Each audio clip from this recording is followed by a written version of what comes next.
ভোটের আগে অভিনব প্রচার, 15,000 ভোটারের পায়ে হাত দিয়ে আশীর্বাদ, 1 লক্ষে পৌঁছানোর লক্ষ্য ক্যানিং পশ্চিমের তৃণমূল প্রার্থীর। নির্বাচনের দামামা বাজতেই রাজ্যের রাজনৈতিক অঙ্গন এখন তপ্ত। নির্বাচন কমিশন দিনক্ষণ ঘোষণা করার পর থেকেই প্রতিটি দল ঝাঁপিয়ে পড়েছে নির্বাচনী প্রচারে। দক্ষিণ 24 পরগনার 138 নম্বর ক্যানিং পশ্চিম বিধানসভা কেন্দ্র শুরু হয়েছে ত্রিমুখী চতুর্মুখী লড়াই।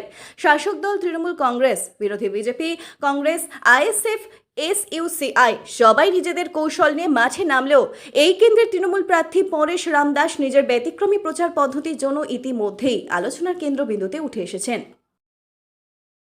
দেখুন, যারা এই ঘুঁটে বলে দিচ্ছে, রান্না করে দিচ্ছে, বাড়ি বাড়ি গিয়ে বিভিন্ন অভিনব প্রচার করছে, শুধুমাত্র টিভির পর্দা এবং খবরের কাগজে খবর করার জন্য এসছে, তারা হচ্ছে পরিযায়ী পাখির মতো। তারা ওই আজ আছে, ভোট কদিন যাবে, ভোটের পর তাদের কোনো দেখা পাওয়া যাবে না। দেখুন, আমি 365 দিন 24 ঘন্টার মধ্যে, আর এই 5 বছর ধরে মানুষ আমাকে আশীর্বাদ দিয়ে 5 বছর যে কাজ করার সুযোগ করেছে, এই এলাকার জনসাধারণ, এই এলাকার নাগরিকরা আমাকে সবসময় পেয়েছে। বিগত দিনে এই কেন্দ্রের বিধায়ক হিসেবে দায়িত্ব পালন করেছেন পরেশ রামদাস। দলের আস্থা অর্জন করে তিনি দ্বিতীয়বারের জন্য প্রার্থী হয়েছেন, আর সেই আস্থার মর্যাদা রাখতে তিনি বেছে নিয়েছেন একেবারে ভিন্ন ধর্মী পথ, মানুষের কাছে পৌঁছে যাওয়ার এক আন্তরিক প্রয়াস।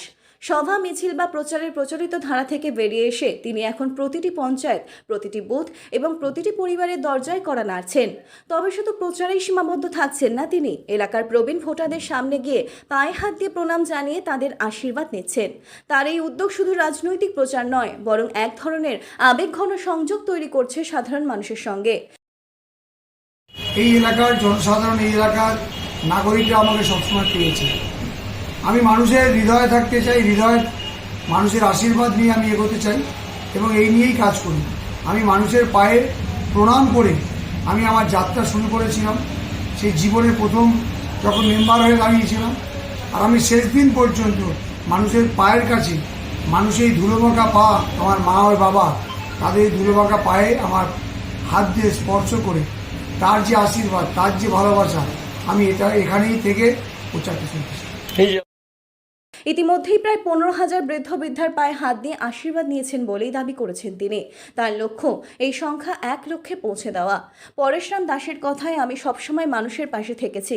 বিধায়ক থাকাকালীন দিনরাত মানুষের সেবায় নিজেকে নিয়োজিত রেখেছিলাম।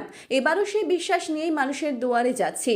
প্রবীণ বাবা মায়েদের পায়ে হাত দিয়ে প্রণাম করছি, কারণ তাদের আশীর্বাদই আমার সবচেয়ে বড় শক্তি। তিনি আরও বলেন, 1 লক্ষ মানুষের পায়ে হাত দিয়ে প্রণাম করা আমার লক্ষ্য। এটা শুধু একটা সংখ্যা নয়, এটা মানুষের সঙ্গে আমার সম্পর্কের প্রতীক। তাদের ভালোবাসা এবং আশীর্বাদ নিয়েই আমি আবার মানুষের সেবা করতে চাই। এই প্রচার কৌশল যে ইতিমধ্যেই সাধারণ মানুষের মধ্যে সাড়া ফেলেছে, তা এলাকার বিভিন্ন প্রান্তে দেখা যাচ্ছে। অনেকেই তাকে ঘরের ছেলে বলেই মনে করছেন। ঘরে ঢুকে খোঁজ খবর নেওয়া, সমস্যার কথা শোনা এবং সমাধানের আশ্বাস, সব মিলিয়ে এক আত্মীয়তার সম্পর্ক গড়ে তোলার চেষ্টা করেছেন তিনি। অন্যদিকে বিরোধীরা এই প্রচার পদ্ধতিকে কটাক্ষ করতে ছাড়েননি। তাদের দাবি, ভোটের আগেই আবেগ তৈরির জন্য এই উদ্যোগ। তবে শাসক দলের মতে এটি কোনো কৌশল নয়, বরং মানুষের সঙ্গে নিবিড় সম্পর্ক গড়ে তোলার এক আন্তরিক প্রয়াস। পরেশ রামদাস অবশ্য আত্মবিশ্বাসী। তার দাবি, ক্যানিং পশ্চিম থেকে তিনি 1 লক্ষেরও বেশি ভোটে জয়ী হবেন। শুধু নিজের কেন্দ্র নয়, গোটা রাজ্য নিয়েও আশাবাদী তিনি। তার কথায়, রাজ্যে 250-র বেশি আসনে জোড়া ফুল ফুটবে, সর্বত্র সবুজ আবির উঠবে। সব মিলিয়ে ক্যানিং পশ্চিমে এবারে নির্বাচন যে অত্যন্ত জমজমাট হতে চলেছে তা স্পষ্ট। তার এই লড়াইয়ের মাঝে পরেশ রামদাসের প্রণাম প্রচার যে এক নতুন রাজনৈতিক বার্তা দিচ্ছে, তা বলাই যায়। এখন দেখার, মানুষের এই আশীর্বাদ কতটা ভোটে রূপান্তরিত হয়। দক্ষিণ 24 পরগনার ক্যানিং থেকে সুমন সাহার রিপোর্ট, লোকাল 18 বাংলা।